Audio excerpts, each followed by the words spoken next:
श्री स्वामी समर्थ. नुकतेच 2025 हे नवीन वर्ष सुरू झालेले आहे आणि नवीन वर्षातील पहिला शुक्रवार हा उद्या आहे. तर अन्नपूर्णा मातेला आपल्याला या शुक्रवारी एक वस्तू अर्पण करायची आहे, ज्यामुळे आपल्या घरामध्ये वर्षभर धनधान्याची कमी राहणार नाही. माता अन्नपूर्णेच्या कृपेने आपल्याला धनधान्य हे भरपूर प्रमाणामध्ये मिळेल, त्याचप्रमाणे आपल्या घरामध्ये बरकत येईल.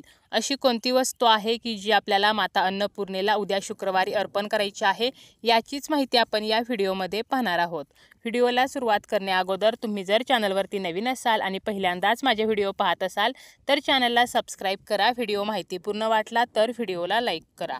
या दिवशी सकाळी लवकर उठायचं आहे. स्नान करून आपल्याला स्वच्छ वस्त्र परिधान करायचं आहे.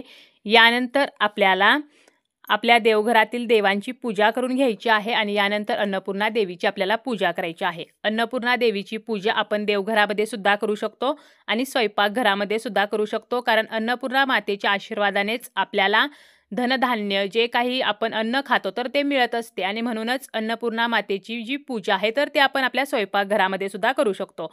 आता आपल्याला काय करायचं आहे, आपण ज्या ठिकाणी गॅस शेगडी मांडलेली आहे तर त्या शेगडीजवळ आपल्याला एक रांगोळीच्या साहाय्याने स्वस्तिक चिन्ह काढायचं आहे. त्यावरती आपल्याला एक पाट मांडायचा आहे. त्या पाटावरती आपल्याला लाल रंगाचं कापड टाकायचं आहे. त्यानंतर एका बाजूला त्या पाटावरती आपल्याला दिवा लावून घ्यायचा आहे. दिवा ठेवताना दिव्याखाली आपल्याला आसन द्यायचं आहे. एक प्लेट ठेवून त्यामध्ये थोडेसे तांदूळ ठेवून त्यावरती दिवा ठेवायचा आहे. दिव्याला हळदी कुंकू अक्षता फूल अर्पण करायचं आहे. दिव्याची पूजा करायची आहे. दिव्याची जी वात आहे तर त्याची दिशा आपल्याला उत्तरेला करायची आहे. अशा प्रकारे दिव्याची पूजा करून झाल्यानंतर गणपती बाप्पांची सुद्धा आपल्याला एका बाजूला पूजा करून घ्यायची आहे. त्या पाटावरती एका कोपऱ्याला थोड्याशा अक्षता आपल्याला ठेवायच्या आहेत. त्यानंतर गणपतीची मूर्ती असेल किंवा आपल्याला सुपारी घ्यायची आहे, त्याला आपल्याला स्वच्छ पाण्याने पंचामृताने अभिषेक करून घ्यायचा आहे. पंचामृत नसेल तर फक्त स्वच्छ पाण्याने आपल्याला स्नान घालून घ्यायचं आहे. त्यानंतर गणपतीची मूर्ती कोरडी करून आपल्याला त्या तांदळावरती ठेवायची आहे. गणपती बाप्पांना आपल्याला हळदी कुंकू लावायचं आहे. त्यानंतर जास्वंदीचं फूल अर्पण करायचं आहे. दुर्वा अर्पण करायचे आहेत. तर अशा प्रकारे गणपती बाप्पांची सुद्धा विधिवत पूजा करून घ्यायची आहे. यानंतर आपल्याला एक तामण घ्यायचं आहे. तामण जे आहे तर ते थोडं मोठ्या आकाराचं असावं. त्यामध्ये आपल्याला मध्यभागी ओल्या कुंकवाने स्वस्तिक चिन्ह काढायचं आहे आणि पाटावरती बरोबर मध्यभागी आपल्याला हे तामण ठेवायचं आहे.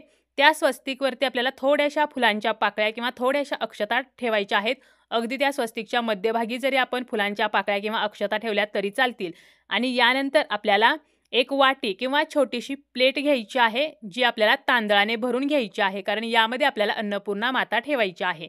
तर ही वाटी आपल्याला तांदळाने भरून घ्यायची आहे आणि ज्या तामणामध्ये आपण स्वस्तिक चिन्ह काढलेलं आहे तर त्यावरती आपल्याला बरोबर मध्यभागी आपल्याला ही वाटी किंवा छोटी प्लेट जी आपण तांदळाने भरून घेतलेली आहे तर ती ठेवायची आहे. त्यानंतर अजून एक तामण घ्यायचं. त्या तामणामध्ये अन्नपूर्णा मूर्ती ठेवायची आहे आणि आपल्याला या देवीला स्नान घालायचं आहे. सर्वप्रथम पाण्याने, त्यानंतर पंचामृताने आणि पुन्हा एकदा स्वच्छ पाण्याने आपल्याला हे स्नान घालायचं आहे. आणि हे स्नान घालताना म्हणजे अन्नपूर्णा मातेला अभिषेक करताना श्री अन्नपूर्णा नमो नमः असं आपण म्हणू शकतो किंवा ओम अन्नपूर्णाय नमः असं म्हणत जरी हे स्नान घातलं तरी सुद्धा चालेल. यानंतर अन्नपूर्णा मातेची मूर्ती आपल्याला कोरडी करून घ्यायची आहे आणि आपल्याला त्या वाटीमध्ये जे आपण तांदूळ भरलेले आहेत तर या तांदळावरती आपल्याला ही मूर्ती ठेवायची आहे. अन्नपूर्णा जी आहे तर ती कधीही डायरेक्ट कापडावरती ठेवू नये, तर ती नेहमी तांदळावरती ठेवली जाते किंवा धान्यावरती ठेवली जाते आणि म्हणून आपल्याला ती तांदळावरती ठेवायची आहे. यानंतर आपल्याला काय करायचं आहे तर अन्नपूर्णा मातेला हळदी कुंकू लावायचं आहे. फुले अर्पण करायची आहेत. धूप अगरबत्ती लावायची आहे. नैवेद्य दाखवायचा आहे. नैवेद्यामध्ये आपण शिरा, दूध, साखर तर असा नैवेद्य दाखवू शकतो. आता जर आपण आपल्या देवघरामध्ये अन्नपूर्णा मातेची जर पूजा करणार असू तर देवघरामध्ये जर शिवलिंग असेल तर शिवलिंगाजवळ आपल्याला ही मूर्ती ठेवायची आहे, कारण अन्नपूर्णा म्हणजेच पार्वती मातेचं एक रूप आहे. त्यामुळे शिवलिंगाजवळ जरी ही मूर्ती ठेवली तरी चालेल. तर अशा प्रकारे देवघरामध्ये किंवा स्वयंपाकघरामध्ये आपण अन्नपूर्णा मातेची विधिवत पूजा जी आहे तर ती करून घ्यायची आहे. आपल्याकडे अन्नपूर्णा मातेची मूर्ती नसेल तर या दिवशी आपण अन्नपूर्णा मातेची नवीन मूर्ती आणून तिची सुद्धा आपल्या घरामध्ये स्थापना जी आहे तर ती करू शकतो. तर अशा प्रकारे अन्नपूर्णा मातेची आपल्याला पूजा करायची आहे. आता बऱ्याच वेळेला हा प्रश्न पडतो की आपल्याकडे अन्नपूर्णा आहे, परंतु आपण अन्नपूर्णा ज्या तांदळामध्ये ठेवलेले आहे तर ते तांदूळ दररोज बदलायचे का? तर हे तांदूळ आठवड्यातून एकदा आपल्याला बदलायचे आहेत. आता या दिवशी मात्र आपण अन्नपूर्णेची विधिवत पूजा करणार आहोत, त्यामुळे या दिवशी आपल्याला नवीनच तांदूळ जे आहेत तर ते घ्यायचे आहेत. अगोदर आपल्याकडे ज्या तांदळामध्ये आपण अन्नपूर्णा ठेवलेली आहे तर ते तांदूळ आपण घरामध्ये वापरू शकतो किंवा पक्ष्यांना खायला घालू शकतो। तर अशा प्रकारे पूजा करून झाल्यानंतर अन्नपूर्णा मातेला आपल्याला एक वस्तू जी आहे तर ती मात्र अर्पण करायची आहे। आपल्याला काय करायचं आहे तर धने घ्यायचे आहेत। तुम्ही धने घेऊ शकता किंवा तांदूळ घेतले तरी सुद्धा चालतील आणि अन्नपूर्णा मातेच्या खांद्यापर्यंत ते तांदूळ किंवा धने येतील तोपर्यंत आपल्याला ते अन्नपूर्णा मातेला अर्पण करायचे आहेत। आता खांद्यापर्यंत येतील तेव्हा काही तांदूळ किंवा काही धने जे आहेत तर ते वाटीच्या बाहेर पडणार आहेत आणि म्हणूनच आपण त्या अन्नपूर्णा मातेला ठेवलेल्या वाटीखाली एक मोठं तामण जे आहे तर ते मांडलेलं आहे आणि आपल्याला हे जे धने अर्पण करायचे आहेत किंवा तांदूळ अर्पण करायचे आहेत तर ते आपल्याला हाताच्या 5ही बोटांनी अर्पण करायचे आहेत। अशा प्रकारे आपण अन्नपूर्णा मातेला या दिवशी धने किंवा तांदूळ अर्पण केल्यामुळे आपल्या घरामध्ये सतत सुखसमृद्धी जी आहे तर ती नांदेल। त्याचप्रमाणे अन्नधान्याची कधीही कमी भासणार नाही।